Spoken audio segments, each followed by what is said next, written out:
So stop loss, just in the name, sounds good, doesn't it? It's going to hopefully reduce our stop losses, which we want, right? So let's figure out, well, what is this really all about and how do we use it?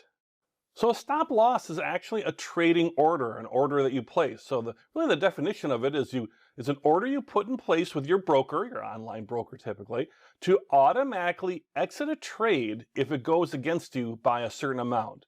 So let's think through that a little bit here. So you've bought something, and at the same time you're going to put in a stop loss that at a certain level, if the trade goes against you, it starts going down in price, you'll automatically sell at that point.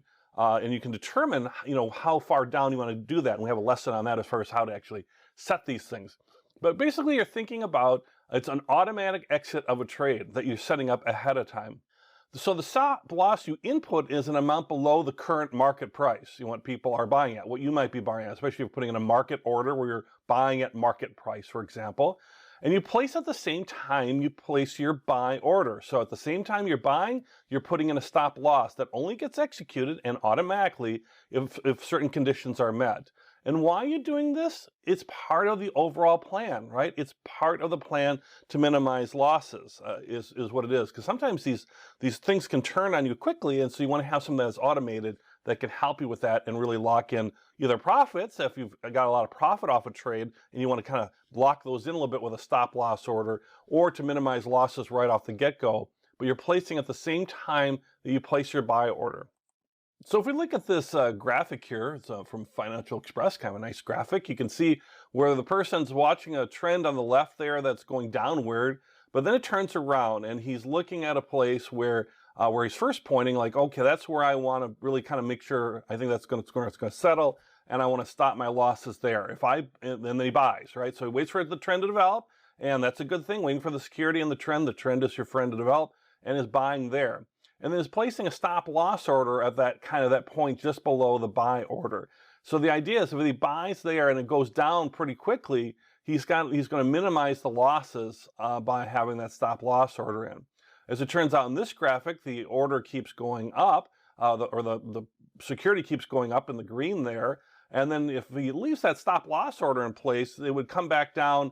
And let's say if the person hasn't sold by the time on the far right there, then the stop loss order would be automatically executed. And you'd still have a loss in this example. So really what you'd want to do, and you can do, is you can actually move your stop losses as you make more profits. Or as you have other rules and things around that once you reach your certain targets as far as profit maximization target, you might have sold before your stop loss order is executed, or you adjust your stop loss order upwards, which you can do. We'll talk about that a little bit later, but you can adjust that upwards so that your stop loss moves kind of with as your security moves up in price too. So you're locking in some profits that way. And when we get into the market order type section, well, there's another thing called a stop limit order, very similar to stop loss, and we'll get into that at that point here later. We have a whole section just on how to trade securities on the different types of orders, from market orders to short to stop loss, stop limit, all that kind of stuff. So we'll be learning about that. But the key thing you want to take away from here now is that I'm able to minimize my losses at the front end, but I can also adjust it to maximize my profits on the back end by adjusting the stop loss order up. So you might have some questions. There are some frequently asked questions or FAQs around stop loss orders. So first, a common question is, how often should I use a stop loss? You should really use it every time. I mean, every time. The whole idea of trading is you're trying to make profits and all that, and you don't want to have your losses go down on something unexpected happen, have your losses all of a sudden go way through the floor right after you buy something. So putting in a stop loss, even if it's never executed, is always a good idea. You should really use it every time.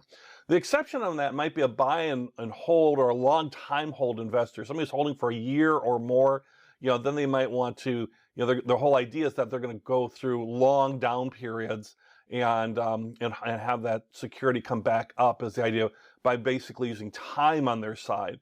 But if we're actively trading, we don't have that kind of time. We don't want to hold something for 2-3 years if you're an active trader. But a buy and hold person could get away with not using a stop loss. But if you're an active trader, no, use it every time.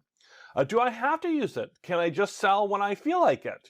Just have a feeling, or use something like an indicator and just feel like it, and have it not be automatic. And the answer is yes, you have to use it. You have to use it every time, and yes, you have to use it. And the reason for that is the stop loss, putting that in place, takes emotion out of it. Sometimes we get attached to a security, we're in denial, we think it's going to come back, and it doesn't. And then we sell at a deeper loss than we maybe wanted to or intended to. And then we figure out that even though we've had some profitable trades, we've had some real bad stinker trades because we didn't put a stop loss in place. It takes timing out of it, right? It's time to always, it takes the timing as far as time you spend always watching it. Because it's automated, you don't have to be watching your security constantly all day long during a trading day. You can just put the stop loss in there, and then you can adjust it later as, let's say, if hopefully you're riding the trend and you're banking in some big profits, you can adjust upwards at that point. And it helps you to exit out fast out of fast big drops, right? Where something unexpected happens and all of a sudden the security is really dropping in price. You're not watching it constantly. It's hard to do that. So so the stop loss will just automatically take care of that order and sell and either minimize your losses or lock in a gain. And again, it's all part of your plan, right? It's all part of the plan, the trading plan that you have. And lastly, a frequently asked question is, I'm worried that my stops will keep getting exercised all the time, particularly in a volatile market where there might be whipsaws and things where it's up and down, and they're always being executed. And my trade never really has much, time to really develop. And that's okay. That can happen. Just adjust your stop levels to account for that. Maybe you need to set a deeper loss level and be comfortable with that and in a trading a very volatile security. If you find you're not comfortable with that, then you might want to look at securities that are less volatile in terms of going up and down, and maybe take a look at that trading indicator section around volatility. Again, this would be a good time to review that if you're still wondering about where you might fit with that.